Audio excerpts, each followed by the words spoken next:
this year, and he was a super nice guy. So nothing but respect for Tony Schiavone, and I look forward to seeing him back and hearing him back on television for Pro Wrestling on TNT on October the 2nd. Speaking of 1989, let's get to our edition of the 5 Count this week. Hashtag 5 Count. Our top 5 matches from SummerSlam ever. Not just SummerSlam of this year, Joe, because as you mentioned, it would have been just Bayley and Ember Moon 1 through 5, right? Yeah, there's really no other choices, so that would have been a fair list. We got a fantasy football draft coming up again. So let's start at number 5. I want to hear your number 5 match, Joe. Number 5, Steve Austin versus Kurt Angle from SummerSlam 2001 for the WWF title. Was that in Nassau Coliseum? No, that was 02. Yeah, that was 02. I can't remember where 01 was. Maybe it was North Carolina or something like that. But I have to go back and look. But yeah, that's a really great match. It was at a point where Angle was, really had established himself at that point as one of, if not the best wrestler, at least in North America, if not the world. And it doesn't have a great finish, but the match itself is a really good story. There's blood, there's violence, there's great wrestling. So number 5 is Kurt Angle versus Steve Austin, SummerSlam 2001. For me, number 5 is The Rock versus Triple H, ladder match from SummerSlam 1998. It was a ladder match, but they went everywhere. It was when Triple H was kind of just he's in that almost transition to main event phase, and The Rock was at his best. It was a good match. SummerSlam 1988 was a really good show and one that I can go back and watch over and over again. So number 5, Triple H versus The Rock ladder match from SummerSlam 98. Number 4. Number 4 for me is going to be CM Punk versus Brock Lesnar from SummerSlam 2013. I think that was probably...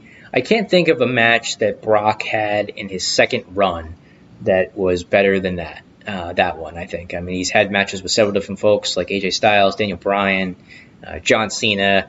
Obviously, the stuff that people know him for more recently with Goldberg, Undertaker, Roman Reigns, and all that stuff. He's been working shorter matches, but that match with CM Punk, I think, went almost half an hour. It was a really good layout, really good story. The Heyman involvement there. So I'm going to go with Punk and Lesnar from SummerSlam 2013 as number 4. Nice. Number 4 for me. Surprisingly enough, I've got HBK on my list. HBK versus Triple H from SummerSlam 2002, the no DQ unsanctioned match. I was there live. It was just an absolute war. I mean, the table spot from Michaels, the sledgehammer to the back. It was everything you wanted from that match, and it was HBK's return after he lost his smile. So he came back and he found a smile and he found a way. I mean, the only reason I can't rewatch that, and the only problem I have rewatching it is the haircut. HBK's hair is a little bit rough in that match. So that being said, that's probably one of my favorite Triple H matches of all time. And surprisingly enough, my first 2 matches on this are Triple H matches, which is kind of weird, and I regret it, but it's fine. Number 3, Joe, what do you got? Number 3 for me is the Rock Triple H ladder match from SummerSlam 98 that you mentioned earlier. As you said, right, these guys were at a point where they were moving up the card, both of them kind of together. Rock was the Intercontinental Champion for a while, I think, since December of 97, and held on to it for quite some time. The DX and Nation feud was going on. These guys were kind of both elevating each other as they went along with the feud. Madison Square Garden crowd was very, very amped for this match for both guys, and Triple H getting the win. A very, very large response and reaction when he did that. So number 3 for me is the Rock Triple H ladder match from SummerSlam 98. Now, are these your favorite matches or your best matches? These are the best matches. Gotcha. Okay. For me, number 3, I know it's almost sacrilegious to have this guy on a list, but Ultimate Warrior versus Rick Rude from SummerSlam 1990. To me, what I think was the Ultimate Warrior's best wrestling match ever, and actually all of his best matches, Rick Rude got out of him. This was the cage match. It was awesome. Bobby Heenan being at ringside really helped. This is probably the best wrestling match to me that I've ever seen with the Ultimate Warrior in it. It's one I remember very fondly as a kid. I went back and I watched SummerSlam 90 pretty consistent, a couple times a year, and this match still holds up over time, and the crowd reaction for the Warrior was just fantastic. So for me, Warrior versus Ruth for SummerSlam 90 was number 3. Number 2 for me, I'm going to go with Bret Hart and the British Bulldog from SummerSlam 92 at Wembley Stadium. Pretty famous match, I think, for most people, as they know. Bret Hart was the Intercontinental Champion going in. The show, of course, was in England, so British Bulldog was the challenger, and this main evented the show and not the WWF Championship at the time. Of course, being in his hometown at that large of a stadium, fans were very much behind the British Bulldog. It was a face versus face match, which was not necessarily a common thing at that time. But, it was a very good match. It's a famous match. I think the only thing that really holds it back for me from being number 1 is just that everything I've read about it, I think even Bret Hart himself had said that Bulldog was pretty blown up early on in the match, and Bret had to do a pretty significant carry job on him the whole way. So, but still a very, very good match, very well worked, great good crowd reaction. So that's number 2 on my list. Number 2 on my list as well. There's nothing else for me to add to that match that you haven't said. So number 1, take it away. Well, number 1, I think, is the match to appear on your list. It was the 2002 unsanctioned match from HBK and Triple H. You touched on all the key points of the story, right? Michaels had the back injury. He retired. He came back. It was supposed to just be for one match. Of course, it ended up turning into a lot longer of a run than that as he became an active competitor again. The story was pretty well laid out. They had a history. They had teased the reformation of DX, and Triple H turned on him. They went to the angle where he put Michaels' head through a car window. And it was one of those things. I think just the way that the story and the background, the back injury, like you said, and Michaels kind of coming back and looking like he hadn't missed a step. Just a great match, I think, in the history of SummerSlam. So that's number 1 on my list. And they had the crowd with them every step of the way. They were hooked on everything. That was a really good match. For me, number 1, possibly a bias here. I'm a huge fan of tag team wrestling, as you and I have talked about. So for me, number 1 all-time SummerSlam match was Brainbusters versus Hart Foundation from SummerSlam 1989. I love everything about tag team wrestling. I love old school tag team wrestling. I love telling a story, and that's what this match did. Brainbusters manager Bobby Heenan were Arn Anderson and Tully Blanchard, and on the other side, 2 of the greatest tag teams of all time.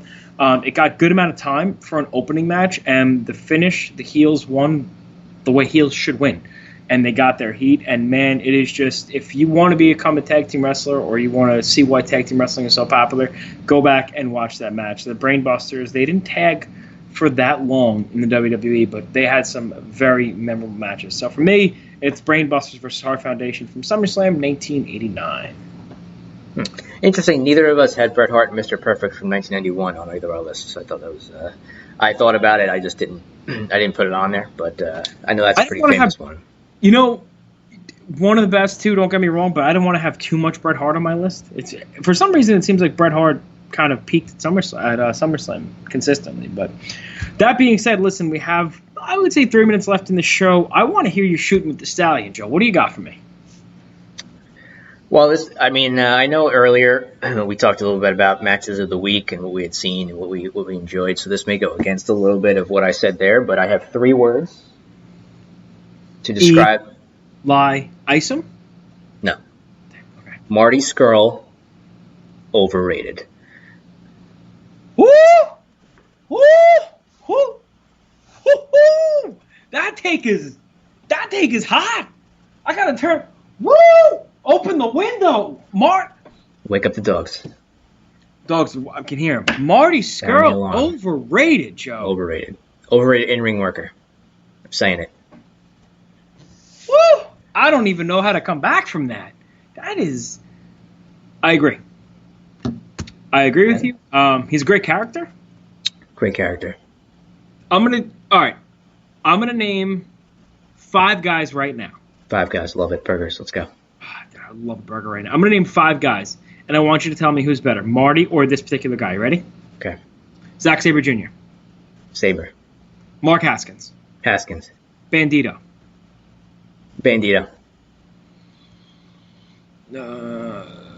Walter. Walter. And I'm going to go for a real deep cut here. Cedric Alexander. Yeah, I think I like Cedric. He's better. You know what's crazy? I would also pick all 5 of those guys over Marty Scurll. I love Marty. I love the gimmick. But the in-ring work... Here's the thing. And I won't go into all the crazy detail of it, but the reason I started thinking about this is because he was having that match with Bandito on Saturday at Atlanta. And thank you. Yeah, go ahead. It was a little underwhelming. And I know you and I talked about this off air. And I started to think about it at that point, and I'm like, you know what? I'm trying to think of what the best Marty Scurll matches that I've seen have been, right? And Mike in the corner. Will Ospreay. Will Ospreay is definitely on that list, right? But the other really good matches I've seen him in, Okada. What else? What else has he been in where you're like, oh man, it was great? But then you think about matches that he had with like Dalton Castle, and you're like, oh, I thought that was going to be really good, and it was a stinker. And then he had matches like, I don't know if it was with Cody or people like, it's just, yeah. And I started thinking about like, okay, well, who did he wrestle at Final Battle, right? And I think he wrestled Christopher Daniels last year, and it was good, but it wasn't great. And I think it's one of those things where if he's in the ring with somebody who's great, like Okada or Ospreay, he's going to have a very good match. But if he's in there with somebody that's, above average or good, he's going to have an okay or good match. He's not going to have he's not going to bring guys up another level, right, where some of these other workers will do that. So I think that was my initial thought of Marty Scurll when I first started watching him, was like, he's that kind of guy. He's at that level of an Ospreay or a Sabre. And now I don't feel that way. So I'm not sure if it's just because I've watched them more, or if those other guys have gotten better and Marty's kind of stayed the same. But for whatever reason, that's kind of what my take is on Marty Scurll now. I no longer have high expectations for Marty Scurll matches whenever I watch them now. So now I just watch them because I don't have anything else to do. But I'm not, I don't have high expectations. What's that? He's better in a tag, and he's better in a 6-man tag. When he teams with Brody King, when he teams with PCO, when he teams with both of them, 6-man tag matches, great. Now, yes. Hot take. Everybody from Life's Blood, I think I would rather watch wrestle than Marty Scurll. Yeah, I think Lifeblood, as far as in-ring workers, right? I was thinking about this as well when I was anticipating them having the 6-man tag match on Sunday, which didn't happen because PCO broke his face. The in-ring workers for Lifeblood are better than the in-ring workers for Villain Enterprises. Villain Enterprises has the better gimmick, right? Yeah, much better. But Hot Sauce, dude, Hot Sauce, Tracy Williams, and Mark Haskins are 2 of the most underrated wrestlers on Ring of Honor, period. And if they do not change their name to Kill Sauce, I'm going to be pissed. Overkill Mark Haskins, Hot Sauce Tracy Williams, Kill Sauce. Book it at TM. Listen, we appreciate everybody checking out this week's edition of the All Night Long Wrestling Podcast. That was Shooting with the Stallion, and that was, woo, man, it's still warm in here. That was definitely a hot take. But be sure to follow us everywhere at All Night Long WP, YouTube.com/All Night Long Wrestling Podcast, Facebook.com/All Night Long Wrestling Podcast, at All Night Long WP, everywhere you go to social media. And be sure to follow along this weekend. We'll be live tweeting all the hours and hours and hours of wrestling shows. And we want to hear your predictions for this show. We want to hear your predictions for All Out this weekend. So let us know. Enjoy all the wrestling this weekend. We'll be back next week with another edition of the All Night Long Wrestling Podcast.